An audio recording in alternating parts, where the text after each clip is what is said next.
Walladzina utul ilma darajat. Inilah inti materi kita. Ternyata Allah mengikutkan kepada pemberian orang beriman dengan wawu ataf. Langsung wawunya sifatnya ma'iyah. Ma'iyah artinya sejajar. Ada orang yang disejajarkan oleh Allah pahalanya dengan orang beriman yang tadi itu. Jadi kalau dia kemudian setiap melakukan aktivitas, pahalanya diangkat oleh Allah. Naik. Banyak tak berhenti. Siapa orang itu? Adalah orang-orang yang diberikan oleh Allah anugerah pengetahuan. Bagaimana mendapatkan anugerah pengetahuan dari Allah? Datanglah ke majlis ilmu. Majlis ilmu. Makanya ketika Anda hadir ke majlis ilmu, maka bukan cuma sekedar datang, itu baru masuk ke majlis ilmu, duduk, niatnya benar, langsung semua pahalanya diangkat tanpa batas. Jadi kalau Anda datang niat intikaf, baru sholat misalnya, sholatnya sholat tahiyatul masjid, duduk nunggu, itu dalam duduknya kata Imam An-Nawawi dalam kitab beliau At-Tibyan, begitu masuk langsung niatkan itikaf. Begitu itikaf, semua kegiatan Anda itu dinilai oleh Allah sebagai pahala, naik langsung. Kalau benar seperti ini tanpa batas naiknya, terus sampai Anda keluar baru berhenti pahalanya. Tuh, dikira biasa. Nah, berapa pahala yang didapatkan itu? Saya baca sedikit aja ya, sedikit. Wa yarfa'il ulama'a minkum darajatin mimma jama'u minal ilmi wal amal. Ya, menurut penulis kitab ini Syekh Muhammad Hashim bin Asy'ari, kata beliau, yaitu Allah Subhanahu wa taala akan mengangkat derajat orang-orang menuntut ilmu, derajat para ulama, itu banyak derajatnya tanpa batas, ya, karena mereka bukan saja kemudian mengumpulkan ilmu mereka, tapi membuktikan ilmu mereka lewat amal. Jadi begitu Anda datang, itu kan bukan sekedar datang, bukan cuma mencari. Bukankah kedatangan Anda melangkah dengan kaki? Bukankah Anda menggunakan mata Anda untuk melihat? Bukankah Anda menggunakan telinga Anda untuk mendengar? Itu aja udah amal. Apalagi ketika Anda selesai belajar, Anda mengamalkan ilmu Anda, maka berkumpul lagi kemudian derajatnya. Jadi kata Syekh Hashim Al-Asy'ari, bukan cuma Anda datang di majlis ilmu pahala Anda diangkat, ketika mengamalkannya, maka bedanya dengan orang yang beriman biasa, yang beramal tanpa ilmu, dengan beramal dengan ilmu, maka setiap kali dia mengamalkannya, pahalanya terus diangkat. Contoh, gini ya, Anda sholat.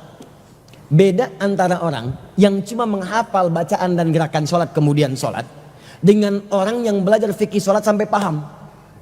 Kenapa saya mengangkat tangan begini? Apa maknanya? Apa dalilnya? Kenapa saya mengucapkan Allahu Akbar? Apa maknanya? Kenapa saya baca istiftahnya yang Allahumma ba'in? Kenapa saya baca yang wajjahtu? Kapan baca wajjahtu? Kapan baca Allahumma ba'in? Kapan baca Allahu Akbar kabira? Dia paham itu semua. Maka bagi yang pertama, yang cuma sholat dengan hafalan, hafal bacaan, hafal gerakan, begitu sholat dapat 10 kebaikan. Dalilnya Quran surah ke-6 ayat 160. Man jaa'a bil hasanati falahu asyru amsalihha. Siapa yang mengerjakan satu kebaikan dapat 10 pahala.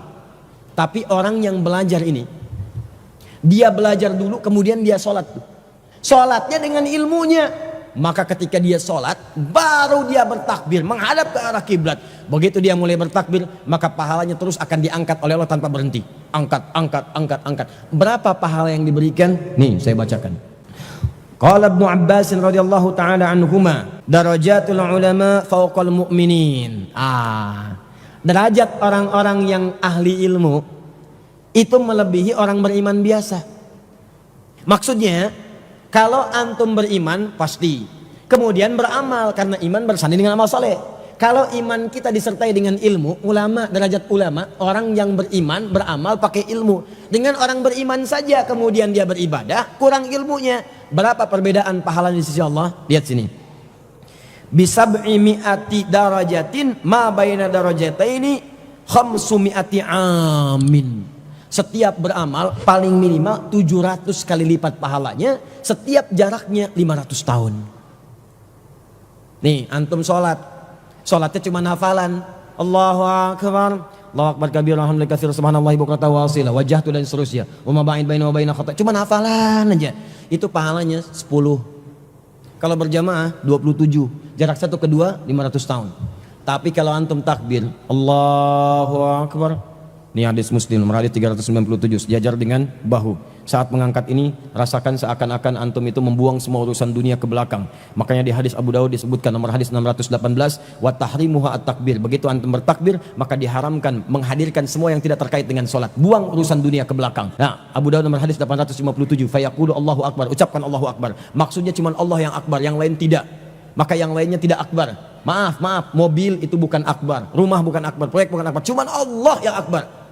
Pakai rumusnya Al-Baqarah 46. Boleh jadi saya diwafatkan pada saat ini, maka cuma Allah yang saya agungkan, angkat. Begitu antum seperti itu cara sholatnya, Allahu Akbar, mengagungkan Allah, merasakan diawasi seakan-akan antum akan wafat pada saat itu baru takbir 700 kali lipat, langsung dituliskan dan diangkat terus, nambah tanpa berhenti.